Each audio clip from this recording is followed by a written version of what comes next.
Welcome to another episode of The Great Retention. Mike, so excited for you to be joining us, CEO of Norhart. So thank you for being with us here today.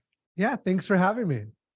Absolutely. And, like we were chatting, our show is, really our goal is to really just learn from leaders who, first person, your experiences so that, we can help other leaders just elevate their employee experience and how they're going to be successful in their business. But let's start off this way. If you can just give our audience a little bit of context, tell us a little bit about Norhart, about the organization, the industry, the size of organization, just a little bit more in terms of, what you're leading today. That'll be how we'll kick off. Yeah. So at a high level, we design, build, and rent apartments. So we're about a 250 person company today, about a $200 million valuation. But really, we're focused on driving down the cost of construction. We've already achieved about a 20 to 30% reduction. We believe we can achieve a 50% reduction. But imagine what that means. It means someday your rent could be half, your mortgage payment could be half. That's the kind of impact we hope to make in the long term by ultimately solving America's housing affordability crisis. Love that. I love that. It's hard for me to even, talk about, going after big problems, Yeah. right? Affordability in housing, that is a big problem, this really around the world, but this country faces. So love going after big problems. So talk to us a little bit about the story of, how you entered this, going after this problem one, but I know that there's a personal side here for you, and that had a big influence on just how you approach the industry, right? And some of the ways that you've, I guess, moved beyond some of the old ways that the industry was, the operations, and how you started, doing some innovative things in this space. But love to hear a little bit more about that story. Yeah, you mentioned how it's a really big, ambitious goal. And the way I think about it is life is so short. I don't want to waste my life doing something that isn't impactful. I want to make some kind of meaningful impact on the world. I got into this because it was a family business originally. My parents started the business. We were building very small buildings at the time, like 8 units at a time. And I remember family outings was us hopping in the car, driving about a half an hour to the local hardware store, filling up full of supplies. Man, my dad's trailer was just full of stuff. We drive on back. I remember growing up, like every summer, we work on these little buildings, just build them up, build them up, build them up. And during the winters, I'd go off to school. But at some point, I went off to college. And when I did, the one thing I knew is that I had wanted nothing to do with the family business. So I went to school for computer science, mathematics, management, was in VR, finance, and a few other things. But after graduating, my dad really wanted me to join the business. I struggled with that. And I think the reason I struggled with it is that I didn't want people to think it was given to me. I really wrestled with my own ego. But what I learned about myself is that I wanted to make some kind of meaningful impact on the world. I didn't know what it was at the time, but eventually I filtered that through to understand that I could have an impact in the world of housing. And why not take this opportunity with my parents' small business as a starting point to grow even further and make a greater impact in life? So I worked past my own ego, joined the family business, and within a few years after joining, my dad unexpectedly passed away. And that was a really tough moment of my life. But looking back, there was sort of a magic to it in that I didn't know what I was doing, right? I didn't know the way things were supposed to be done. I could just start questioning everything. There was nobody to tell me no. And this was sort of the start of trying to change an industry that has sort of been stuck in its ways for the past 60 or more years. In fact, if you look at manufacturing, they've improved labor productivity by 760% for the past 60 years. agriculture has improved by 1,500%. During that same time period, construction's done nothing. Wow. And so we are here with this opportunity to try to change the industry. Yeah. Wow. That's powerful, Mike. So, so first, just to unpack that a bit. So, Yeah. Sounds like trying to initially go as far as away from the family business as possible. Yeah. But then coming back, but saying, hey, wait a minute, I can actually have a really big impact, in a meaningful way through real estate, through the business here, and deciding, okay, this is how I'm going to be able to make this big impact that it sounded like was on your heart. And then, oh my gosh, like big personal loss, right? Unexpected loss of your father. That's that's really heavy. But to use your word, something magical came from it, which you were able to question everything. Yeah. Everything you did from the operations, right? And then that led to new ways to go about construction with the goal of reducing that cost of housing in half. Like that's so I mean, just talk about like being able to work through adversity to find innovation. Wow, that's really powerful. So I love that story. It's making me think about these things that I encounter as a leader that seem like, gosh, the world's crashing down. We lost our biggest customer. We didn't get the round of funding, but it actually is a driver for what's next, right? If you use it that way, right? Oh, So absolutely. I love that story. Kind of along these lines, you'd shared with me. So I'm going to stereotype for a second. I think of construction. I think of perhaps like, unskilled labor. I'm just trying to like fill up my truck with folks who can help, muscle through what. But what you've shared with me is that you actually take a different approach. You actually go after the most talented people you can possibly find. Right? The most skilled, the most ambitious, people who are buying into this big goal, this big problem you're trying to solve in this country. So talk to us a little bit about, your philosophy when it comes to hiring, when it comes to, building this culture at Norhart. So talk to us a little bit about how you approach that. Yeah. The number one most important lesson I've ever learned in business is to hire the very best. And when I say very best, I truly mean that. I mean like world-class kinds of people. We fly people in from other states to work during the week and fly them home on the weekend. Wow. One of our employees, in fact, in 2007, Steve Jobs announces the iPhone. He walks off stage, and following that presentation is one of our employees up on that same stage on that iconic announcement. It's that kind of caliber of people that we look to attract. And the challenge with that is, a lot of people think, is that it's expensive. And of course, on a per person basis, that is true. It is expensive to hire these people. But what most people fail to understand is that the best people outperform the average by 2 to 5 to 10 times as much. And so when you look at it as a cost per unit produced, the best people are actually inexpensive. So for those who think that they can't afford to hire the best, my response is you can't afford not to. In fact, there was a point in my life where that transition occurred. And at that point, we went from growing in size about 10 or 15% per year to nearly doubling in size every single year. It was game changing, and it changed the culture. It changed everything we were doing. Wow.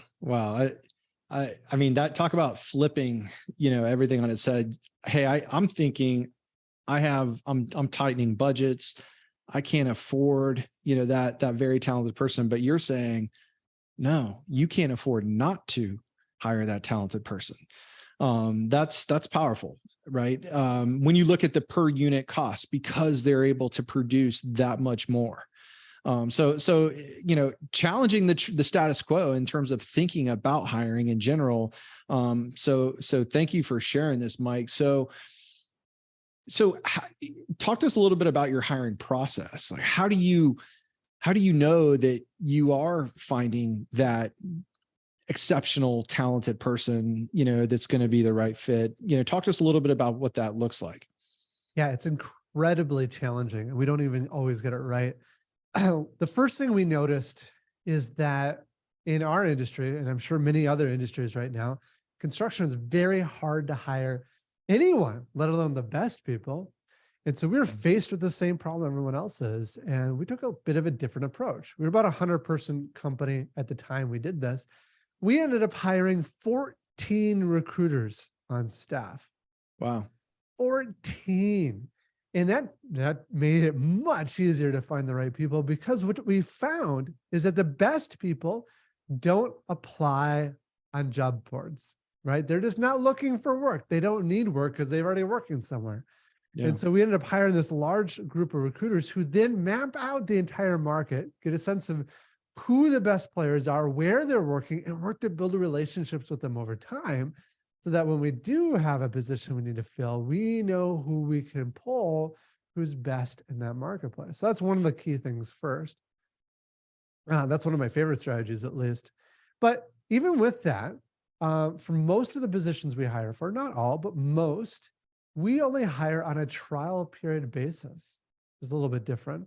They come in for 2 weeks, and at the end of the 2 weeks, it is the coworkers that make the decision. Because for us, we're looking at values first, and then we look at, are you fighting to be best in the world? And then lastly, we look at skills, but we look at those other two things more critically. And your coworkers come together and they make the determination. Are you the kind of person that we want to hang out with? Are you the kind of person we want to come work with every day? Are you going to add to this team, or are you going to take away from this team?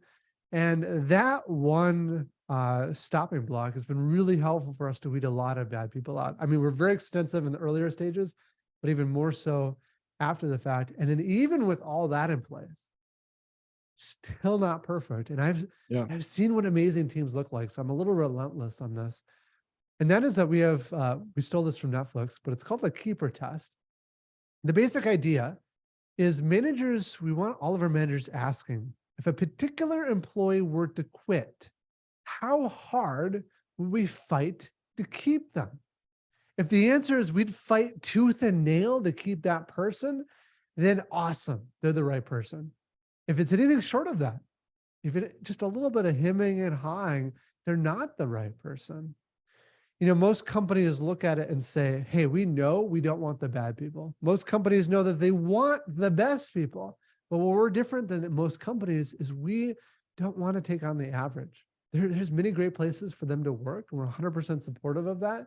It's just not us, right? We want to be the SpaceX, or we want to be the Apple. We want to be the innovators. And to do that effectively, we need a group of the best, most amazing people. And again, that doesn't have to mean that they're the most experienced, but it does mean they have to be on a journey fighting to be the best in the world at what they do. Wow, I've got so many questions. So this is great stuff here, Mike. So a couple things. And I'm going to get a little tactical here for a minute. This is where my operation side of my brain goes. So the trial period, right? So you're bringing folks. So I love the idea that the team is actually making a determination based on values. Are they best in the world? Skill, should they stay, right? And so you actually have a sense of ownership, buy-in from the team that they're involved in who's joining, because they don't want to have someone taking them down, a notch, right? They want them to elevate. But when you're bringing, someone in, do they know they're coming into a trial? Are they okay leaving their job knowing that it may not happen? Or is that just because, hey, if you don't, the right person would do that anyway, because of the confidence in terms of, what they're bringing? Or talk to us a little bit about that. Is that unusual, when you tell someone, hey, you're coming in as a trial, but you got to leave your job to do that? Do you mind sharing a little bit more on that? Absolutely. We are very upfront with it. And not every position we require. There's certain positions, especially the highest level, that just doesn't work. And so we do other steps to try to mitigate the concern of hiring the wrong person. Got it. each person's a little bit different. We kind of work with them where they're at. So I was talking to one person who's starting today who she's like, I so want to work here. What I'm going to do for the next 2 weeks is I'm going to work both jobs full time for 2 weeks. The schedule works in a way that they can kind of do that. Okay. Wow, that's dedication. Other people, if they are in a full-time job and they can take a few days of vacation, we might lower that down just to kind of meet them where they're at. Got it. I don't know. We've had people that like, dude, just the opportunity of working with you guys, I want to quit my job because where I'm at is toxic. And if I have a shot of working for you guys, I want to quit and come work for you. And if I have to find another job, I have to find another job. It kind of depends on the person. So you're gonna kind of meet them where they are in their situations. But I think the premise is the same, which is, hey, the team is going to, make a determination. Is this the right fit, overall? And I think that, in some sense, like, that it's helpful also to the person coming in, because I know for me, I would want to be, I would want to know that I'm part of a team and I'm going to be helping to elevate, them, and they see it just like I do. And one of the most so powerful moments is at the end of the 2-week trial period. If they get accepted on, everyone comes together, the whole team, and they go around the circle one by one, and each one shares with them why they chose them to be on the team. That's cool. And it's such a powerful moment of like team cohesion and bonding. I like it. So the other thing that I wanted to lean into a little bit further too is the keeper test. Yeah. Right. And so, gosh, I'm just thinking, that it kind of cuts through the noise, right? It's like, because, there's an emotional side to things, right? Like, hey, I want, I may like this person. I may, hey, I know they have a family, all of these, so all those things factor in. But if you asked me as a leader, how hard would you fight, if they were leaving, it kind of makes it more of an objective, response there. Right. And so it's interesting. So talk to us a little bit about how you apply this. Is this like, once a month, once a quarter, like how do you apply the keeper test? Yeah, so it's largely continuous, although there are points throughout the year that I might push on it harder than others. Okay. It's tough. And the reality is there's so many times that you have someone in a role that you're like, yeah, they're good, they're trying hard, but it's just not clicking. It just doesn't feel right. Like I'm always kind of having to baby them along in certain parts of this. So other parts are kind of falling by the wayside. And I just go back to the team. I said, we've had so much experience with this now that, I can list off like 30 people. Like, okay, are they up to the level of any of our other top people in the company? Like, imagine, remember back when we hired, say it's Joe, we hired Joe on. He's amazing today, but remember how we used to have Sam and we were hemming and hawing? Aren't you so much better that we made the cut and now Joe's here? Oh yeah, that's right. Right. Like, we know what amazing teams look like. It is so different than the hemming and hawing. It's a hell yeah, they're amazing. They make the world, they're changing the world. That kind of level of people, that kind of level of team. Once you have it, it's just intoxicating and you can't help but want to push forward. Yeah. But I think the biggest challenge is in the execution of it. So part of it, what we do is we support people really well on the way out. And our goal is to have it such that when the person leaves, that they're actually happier with our organization than when they were with us. And how you do that is a lot of times people are in a role here that they're not really driven to become the best. They're solidly average. They'll be great in most any other company. But if you're going to help them find a position where they feel fulfilled, they're living the life they want to live, and they're doing good work in the space they can do it, then they're happier, right?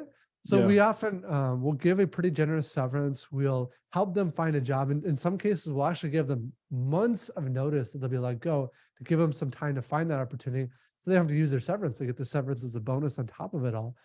And a lot of times those employees will come back and actually thank us for letting them go because now they're in a better spot. Yeah, no, that is, love the lessons learned, the wisdom here. So I speak to a lot of leaders, and it's one of these things. I feel like at some level you kind of know, right? Yeah. You're kind of wrestling like at night, you're, oh gosh, and then you kind of talk yourself in one way or the other. But if you're doing that, you said you use the term hemming and hawing, but if you are doing that, it means that it tells you something right there, that is Yes. in that person's in that situation, right? And so instead of trying to justify it, you do know. And I know that, and I think most leaders, once that decision is made, wow, it's like a weight lifted off the shoulders, right? And then you say, why didn't I do this 3 months ago? Right? Why did I? And because you're doing a disservice to that person and for the company, by dragging that out. And I liked what you said about there may be different seasons when you press harder on it than others. But that is the mindset, right? Is to ask that question and have an objective answer, right? In terms of, we know what top performance looks like, right? And what those Yeah. top people are. And that is infectious, that's what we want. So If love you're that. questioning it, like, I don't know if I've ever had an experience where I was questioning someone and then eventually turned around and they were good. It's if you're questioning it, that already tells you what your answer is. And I think that's where people get stuck. Like, I'm not 100% sure. This is a huge decision, painful to find somebody new. They're better than no one. I promise you, it's worth the pain to get through that and finding the right people. Yeah. Yeah. Really, really powerful advice here, Mike. So thank you so much for just sharing your insights, right? So sharing your journey from, in your words, not knowing anything to questioning everything to coming up with a new model with the goal of solving a big problem in this country, which is reducing the cost of housing. One of the things that we always like to do as we wrap up on any show with any leader is to make it practical, right? And so for our audience leaders today, and you've already shared a lot of good pieces of knowledge here, but is there a particular takeaway, a piece of advice that leaders can use and apply to their teams that you can leave us with? So we've talked a lot about hiring the best people, and that's the number one most important pieces of advice I can recommend. As a secondary one, just to give you another little tidbit, that is to take action in this regard. Most times as we grow older, we start thinking that we need to be good in order to do something, right? If I can't do this well, that's a problem. But the reality is, anytime we start something new, we're terrible, right? When we're born, we can't walk, we can't talk, we can't do basic arithmetic, we can't read. Like, that's normal. There's nothing wrong with that. Yeah. But as we get older, we get sort of closed off to it. We get nervous about taking those steps. And so my encouragement is to get very comfortable in being bad, because that's the first step to becoming amazing. So if you're thinking about trying something new, pushing the envelope, pushing the world around you, take action, learn, and grow from that. Okay. The default is taking action, and even when it's uncomfortable, and we can fail, right? And Yeah. that's where those learnings probably come from even more, I would say. Well, this has been so valuable, Mike. Thank you Mm. so much for joining us on The Great Retention and just sharing about your experience, your knowledge. So we appreciate you, and we're rooting for you and your team to have a big impact in the industry and the housing market. So, but thank you again for joining us on The Great Retention today. Yeah. Thanks for having me.